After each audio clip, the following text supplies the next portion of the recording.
Ipinalaga ng kampo ng mga Duterte ang inihaing reklamo laban sa dating Pangulo dahil sa sinabi nga nitong pagpatay sa 15 senador. Halata naman daw na biro lang yan. Narito ang Express Report ni Camille Samonte. Mismong si PNP-CIDG Director Major General Nicolas Torre ang pumunta sa Department of Justice para sampahan ng reklamong inciting to sedition at unlawful utterance si dating Pangulong Rodrigo Duterte. Nag-ugat yan sa biro ni Duterte sa PDP Laban Proclamation Rally na patayin ang 15 senador para may mabakanting pwesto sa Senado. Na puro patay-patay na lang at pagkatapos if they will be taken on their word, bigla na lang sasabihin na joke only or yung latest naman na palusot he is only expressing a legal opinion. Hindi na po pwede yun. Giit ni Torre, hindi pa mumulitika ang paghain nila ng reklamo. Hindi lang daw dapat konsintihin ang mga ganitong pahayag ng dating Pangulo. Maliit lang tingnan yan, pero it is being uttered by a former president, hindi malayo na gayahin or he will be taken he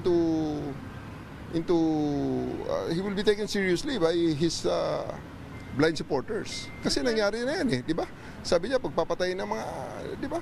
Pagpapatay ng mga adik, nangyari nga, maraming nga nagpatayan.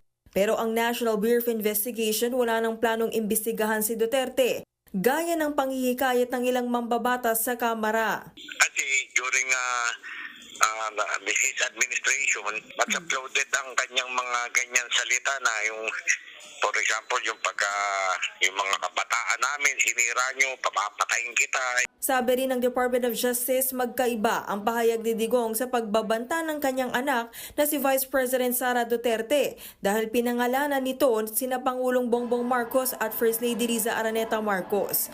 Kung mismong senador naman daw ang maghahain ng reklamo, pwede raw itong imbestigahan. Senators themselves complain, then we have reason to act on the matter.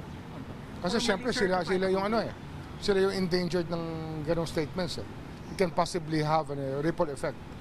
Hindi natin alam. Buwelta naman ni dating Presidential Legal Counsel Salvador Panelo sa CIDG. Ang mga senador ngang pinatutungkulan ni Duterte, hindi naman nagreklamo.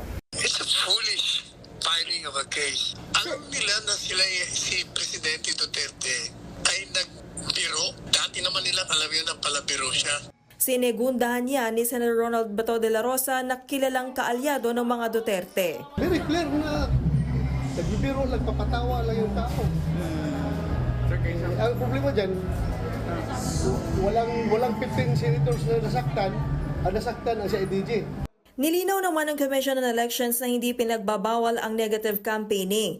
Pero maaari raw maharap sa kasong kriminal, gaya ng libel at cyber libel ang mapapatunayang maninira ng kapwa. Maaari po na mayroong national security implications or whatever, ibang ahensya po ng pamahalaan. Sa part po talaga ng COMELEC, we will always respect the freedom of expression ng lahat ng mga supporter, lahat ng mga sumusuporta na doon sa isang kandidato o partido politikal.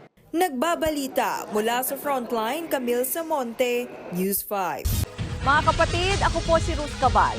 Maging maalam at may pakialam sa mga may init at rumaratsadang balita sa Frontline Express. Para maging updated sa balitaan, mag-subscribe lang sa social media pages ng News 5.